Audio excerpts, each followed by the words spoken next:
Shalom jemaat Tuhan, dimanapun kita berada. Selamat hari Kamis untuk kita semua. Bagaimana kabar Bapak Ibu Saudara yang terkasih? Semoga kita masih di dalam tangan kasih Tuhan saja.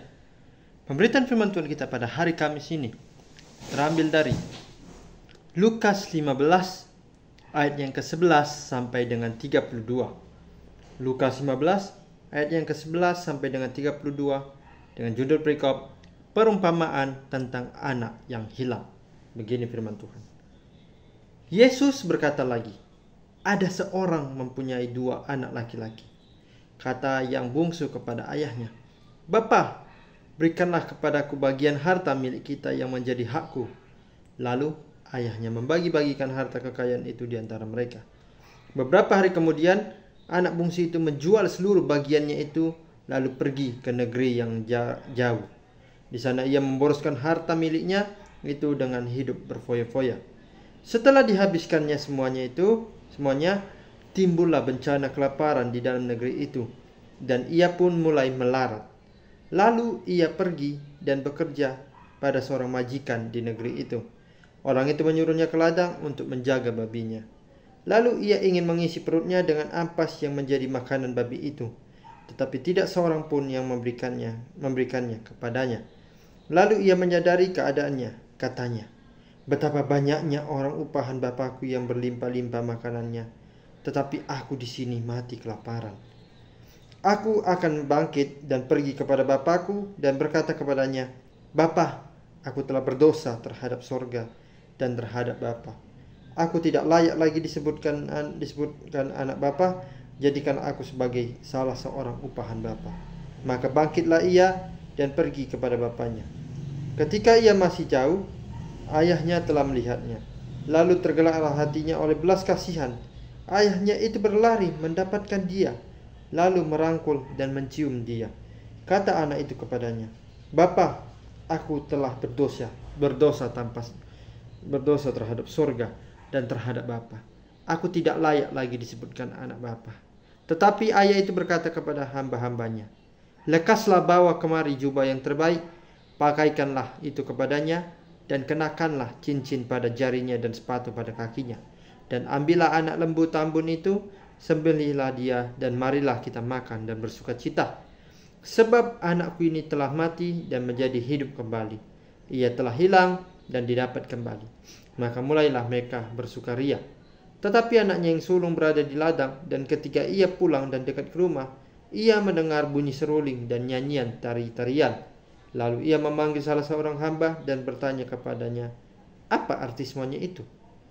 Jawab hamba itu, adikmu telah kembali, dan ayahmu telah menyembelih anak lembu tambun karena ia mendapatnya kembali dengan sehat. Maka marahlah anak sulung itu dan ia tidak memasuk. Lalu ayahnya keluar dan berbicara dengan dia. Tetapi ia menjawab ayahnya, katanya, telah bertahun-tahun aku melayani Bapa dan belum pernah aku melanggar perintah Bapa. Tetapi kepadaku belum pernah Bapa memberikan seekor anak kambing untuk bersuka cita dengan sahabat-sahabatku.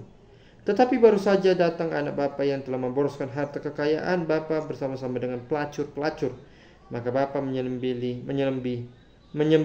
anak lembu tambun itu untuk dia.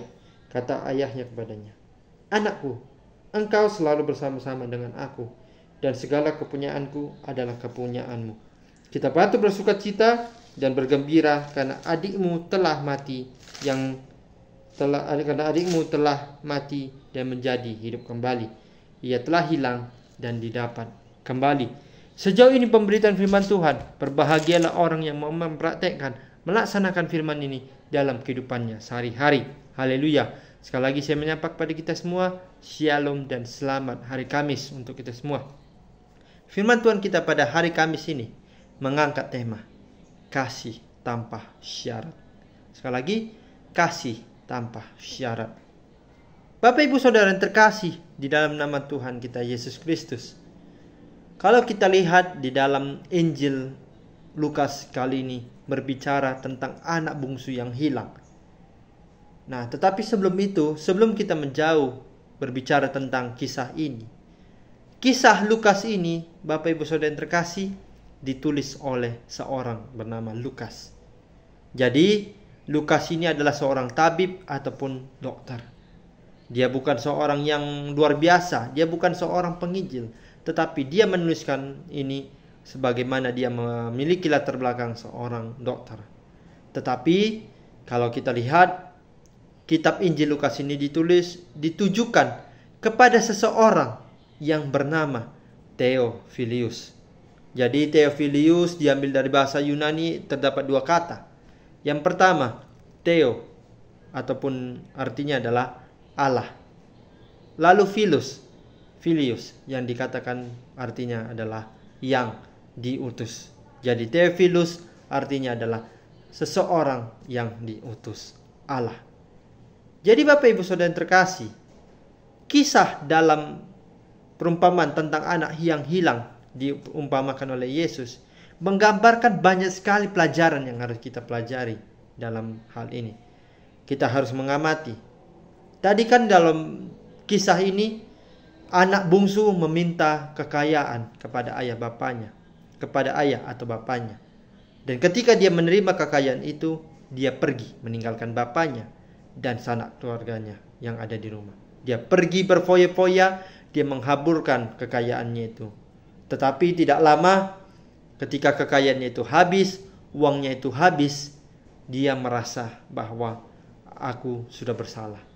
Pada akhirnya dia bekerja pada seorang majikan kebun ataupun peternak, majikan yang memiliki peternakan. Jadi dia ditugaskan untuk menjaga babi. Tapi sangat disayangkan Bapak Ibu Saudara yang terkasih, dia tidak dikasih makan. Dia malah makan ampas-ampas yang dari makanan babi itu sendiri. Tetapi makanan yang dari ampas babi itu pun orang di sana juga melarang dia untuk memakannya. Dan malah dia disuruh pergi dan dia dipecat dari pekerjaannya. Dan dia mulai berpikir dan mengingat bahwasannya kalau bisa aku kembali saja kepada bapakku. Di sana aku bisa menikmati makanan yang enak, minuman yang enak dan sebagainya. Sedangkan aku di sini, aku mengalami penderitaan, aku mengalami kelaparan. Nah, lalu kita lihat dari kejauhan, kalau kita lihat dalam kisah ini, ketika anaknya ini pulang, anak bungsunya ini pulang, ayahnya bersuka cita. Karena kan kalau kita lihat ya dalam kehidupan kita sehari-hari, ketika kita diberikan kekayaan oleh ayah kita mungkin atau keluarga kita dan kita diberikan warisan, mungkin kita menyalahgunakan, mungkin ada beberapa orang menyalahgunakan warisan tersebut. Ada juga yang memanfaatkannya dengan baik. Nah, tetapi meskipun anaknya ini menyalahgunakan kekuasaan ataupun kekayaan yang sudah diberikan kepadanya, ayahnya tetap menyambutnya. Dia melihat bahwasannya ketika anaknya ini menahan lapar, tidak berpakaian dan sebagainya, sang ayah memberikan kasih kepadanya. Dia memberikan bahwasannya dan menyuruh kepada anak buahnya untuk memberikannya jubah yang terbaik, pakaian yang baik, sepatu, cincin dan sebagainya, dan menyembelih anak lembu yang ada di tambun, anak lembu tambun. Nah, jadi Bapak Ibu Saudara yang terkasih, tidak selamanya kita harus mengejar kekayaan. Karena melalui kasih itulah yang terbesar dibandingkan kekayaan dan kelimpahan yang diberikan kepada kita. Kita bersyukur bahwasanya dalam kisah ini sang bapa masih menyayangi anak bungsunya. Meskipun tadi dikatakan anak bungsunya ini sudah melakukan kejahatan, melakukan dosa di hadapan Allah, khususnya kepada bapaknya sendiri. Jadi Bapak Ibu Saudara yang terkasih, mungkin banyak sekali kisah-kisah yang bisa kita ambil dalam pelajaran juga yang dalam kehidupan begitu, yang bisa kita lihat. Misalnya tentang Malin Kundang. Nah, jadi Malin Kundang ini adalah seorang dari kota Padang, Sumatera Barat. Dia pergi merantau meninggalkan ibunya untuk mendapatkan kekayaan dan kelimpahan. Tetapi bedanya dengan kisah yang ada di dalam Alkitab ini, anak ataupun Malin Kundang ini ketika dia mendapatkan sebuah kekayaan, dia menjadi orang kaya di negeri yang dia datangi itu, dia mendapatkan istri yang cantik dan sebagainya, dia lupa akan kehidupan lamanya. Dan pada suatu hari sang istri berkata, aku pingin sekali ke kampung halamanmu dan bertemu dengan orang tuamu. Tetapi apa yang dikatakan Malin Kundang? Dia malu. Dia mau supaya tidak usahlah kita pergi. Kita menikmati aja kekayaan di sini. Tetapi sang istri memaksa untuk supaya pergi ke kota sang suami, ke kampung halaman. Nah, ketika mereka sampai di kampung halaman tersebut, kita lihat sang ibu melihat datangnya anaknya menggunakan kapal yang megah. Tetapi sangat disayangkan, sang anak itu tidak mengakui ibunya itu sendiri. Malah mengatakan bahwa ibunya itu sendiri adalah seorang anak buahnya sendiri. Seorang pemulung, seorang yang tidak mampu. Sehingga sang maling kundang berpura-pura mungkin lupa akan itu adalah ibunya sendiri. Dan pada akhirnya ketika maling kundang pergi meninggalkan kota kampung halamannya, dia tidak bisa berlanjut untuk pergi ke tempat yang lain. Karena ibunya sudah berdoa untuk mengutuk dia sebagai seorang batu. Oleh karena kekuasaan, oleh karena dia tidak mengakui kasih yang sudah diberikan ibunya dari kecil. Dan dia menyia-nyiakan kasih yang sudah diberikan ibunya. Yang begitu luar biasa.